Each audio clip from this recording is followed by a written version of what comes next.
Good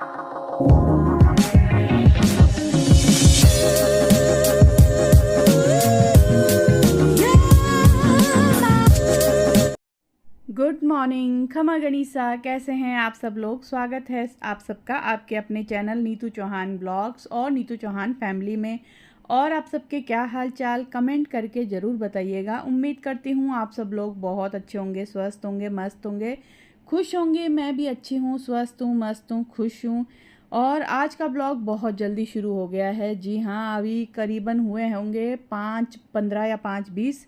मेरी आंख जल्दी खुल गई थी रात को, मतलब नींद आई नहीं आई, क्यों नहीं आई वो सब मैं आपको बाद में बताऊंगी। तो बस ब्लॉग शुरू करते हैं। ब्लॉग पसंद आए तो प्लीज़ आपसे रिक्वेस्ट है लाइक करना, कमेंट करना। चैनल पे आप नए हैं तो चैनल को सब्सक्राइब करना। बस नहा करके आ गई हूँ और पहले मैं जो गर्म पानी पीती थी ना, अभी मैंने शुरू किया है गर्म पानी में थोड़ी सी कॉफ़ी डालना।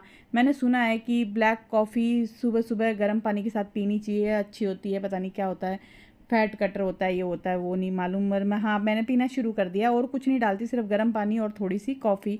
कभी कभी पी लेती हूँ, कभी प्लेन पानी पी लेती हूँ, ऐसा करके। तो बस आज मैं बनाने वाली हूँ बढ़िया सी बैंगन की सब्जी। पतिदेव ने रात को बोला था बैंगन की सब्जी बनाना। और यहाँ पर मैं लगा रही हूँ आटा।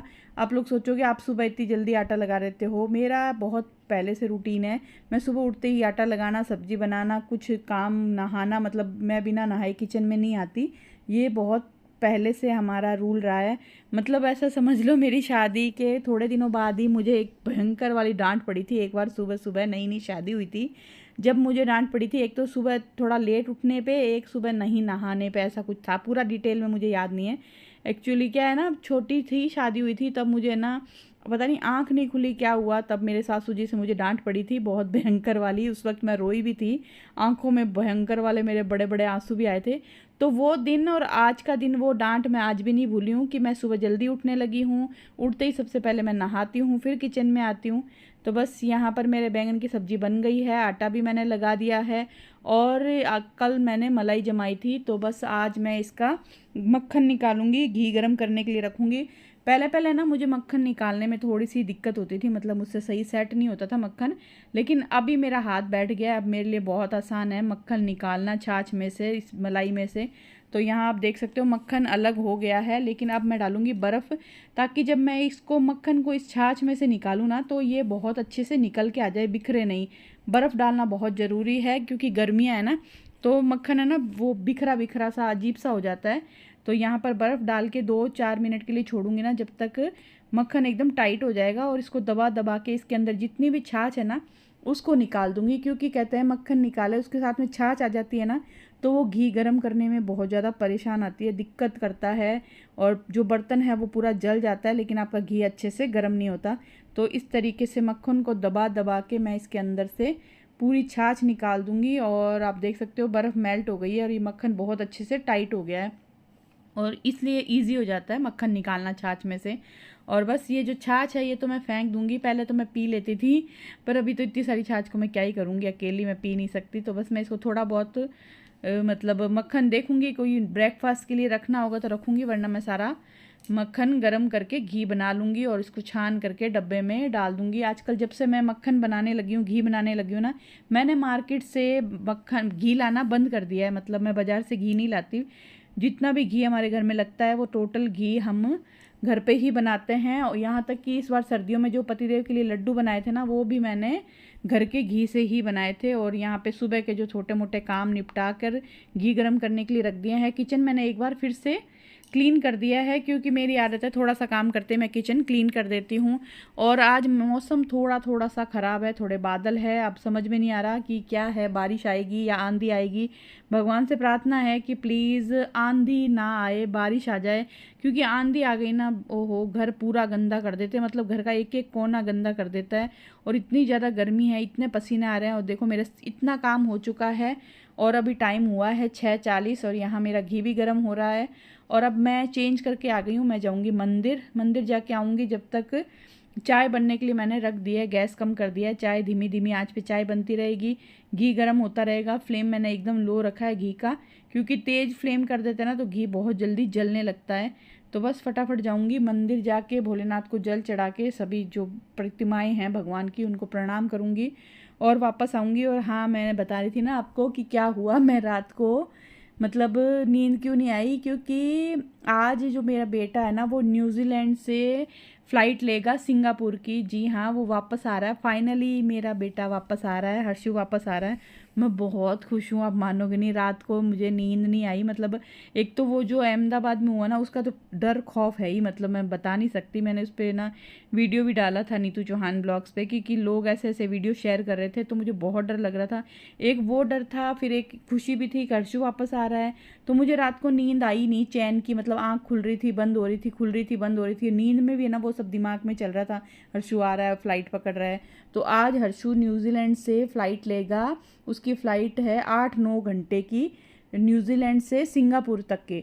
फिर सिंगापुर एयरपोर्ट पे 14 आवर्स यानी कि 14 घंटे उसको वेट करना पड़ेगा, और उसमें ना आप एयरपोर्ट से बाहर नहीं जा सकते, आपको एयरपोर्ट में ही 14 घंटे रुकना पड़ेगा। सोचो, मतलब मैं तो सोच बच्चा 9 घंटे तो फ्लाइट में ले रहेगा, फिर 14 घंटे वो एयरपोर्ट पे रहेगा। फिर उसके बाद 4-4.5 घंटे की फ़्लाइट सिंगापुर से मुंबई तक की है। फिर वो सिंगापुर से फ़्लाइट लेगा मुंबई, फिर मुंबई में उसकी बड़ी बहन यानी कि सानू जाएगी उसको लेने के लिए। उसको बोला बेटा हम लोग नहीं आ पाएंगे, क्योंकि जब हर्षु गया था तो हम सब लोग छोड़ने के लिए गए थे उसको एयरपोर्ट, सब पेरेंट्स आए थे अपने अपने बच्चों को टाटा बाय बाय बोलने के लिए। तो मैंने कहा भाई अच्छा नहीं लगता बेटा तू जाना, बोला हाँ मम्मी मैं जाऊँगी। तो सानू जाएगी हर्षु को एयरपोर्ट लेने के लिए, तो बस मुझे वेट है। तो बस यहाँ पर हम चाय पी के थोड़ी देर टीवी देख के हम ये राशिफल भविष्य जो आता ना, ये आज तक पे ये ज़रूर देखते हैं। मतलब कभी कभी देख लेते कभी नहीं देखते, लेकिन मुझे अच्छा लगता है देखना। पहले पहले मुझे विश्वास नहीं होता था, आजकल तो पता नहीं क्यों उनकी हर बात एकदम सही सही निकलने लगी है, तो मुझे मज़ा आता है देखने में। तो बस सोलंकी डेयरी से हमने टोस्ट लिए, और वो शादी ब्याह में बनती है ना ये पकौड़ियाँ, वो वाली ली, वो बहुत अच्छी बनाते हैं। उसके बाद मैंने सब्जी ली, थोड़ा सामान लिया, और हम लोग आ गए हैं घर पे। और बस ये देखो हींग का डब्बा, इतना बड़ा हींग का डब्बा दिया है, बोले कि नई हींग आई है आप ट्राई करो, तो मैं लेके आई हूँ। लेकिन डब्बा इतना बड़ा है और हींग की डब्बी बिल्कुल छोटी सी है, मुझे समझ में नहीं आता इतने बड़े डब्बे में ये छोटी सी हींग की डब्बी क्यों दी है।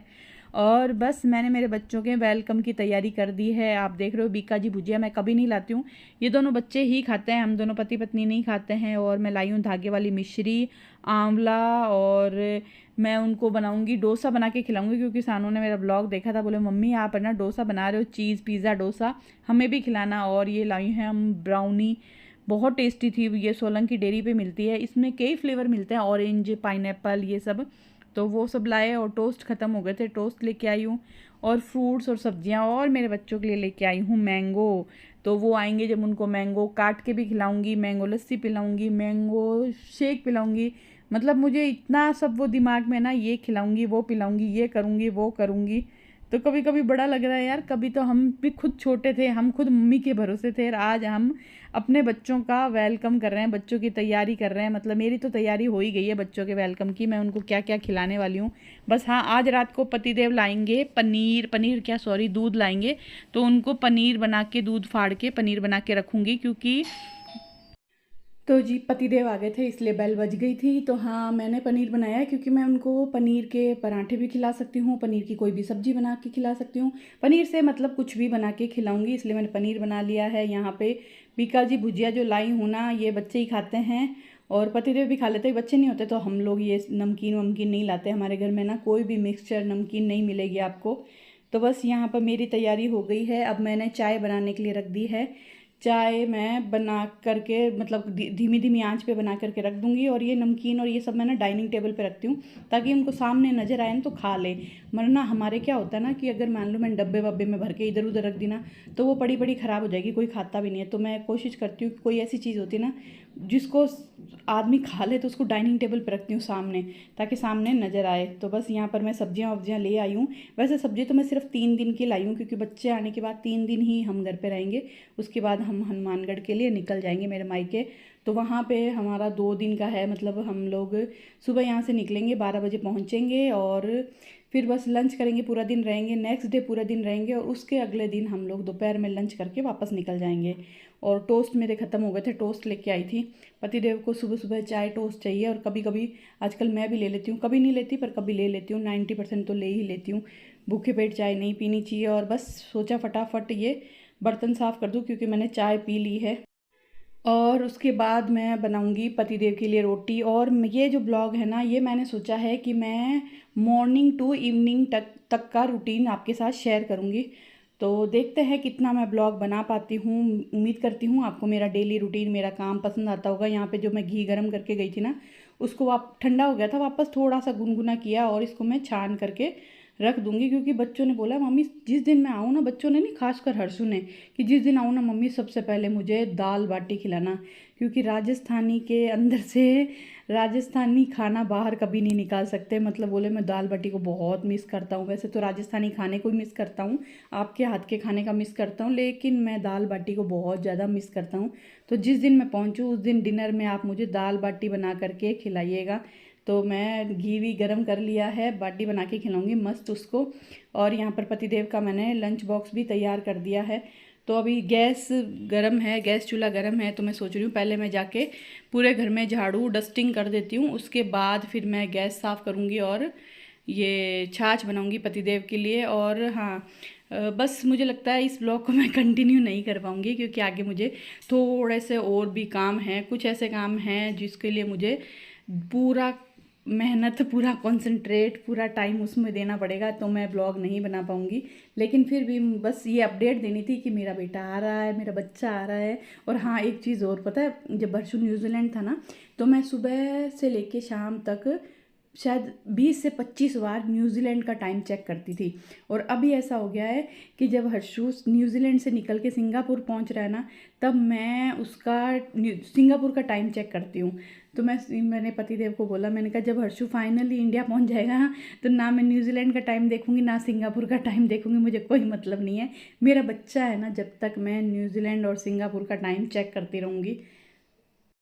और मैंने बनाया है मेरे लिए प्याज वाला तड़के वाला रायता। मुझे बहुत पसंद है, ये बहुत कम बनाती हूँ मैं, अकेले के लिए आलस कर जाता है, लेकिन करना नहीं चाहिए यार।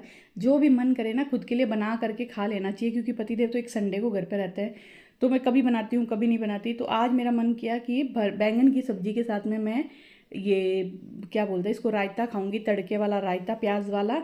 और छाछ मैंने बनाई थी पतिदेव के लिए, तो मैंने मेरे लिए भी 1 गिलास छाछ बनाई है। पहले मैं 1 गिलास छाछ पीऊँगी, उसके बाद मैं लगाऊंगी पोचे और फिर फेस पैक लगाऊंगी, कपड़े धोऊंगी, नहाऊंगी। और आपसे मिलूंगी एक नए प्यारे से ब्लॉग में। उम्मीद करती हूँ आपको मेरा ब्लॉग पसंद आया होगा। प्लीज़ लाइक ज़रूर करिएगा, कमेंट करिएगा। आपके लाइक कमेंट बहुत इंपॉर्टेंट है मेरे लिए। जब आप लाइक करते हो, कमेंट करते हो, तभी यूट्यूब मेरे वीडियो लोगों के आगे भेजता है। तो चलिए मिलते हैं नए प्यारे से ब्लॉग में।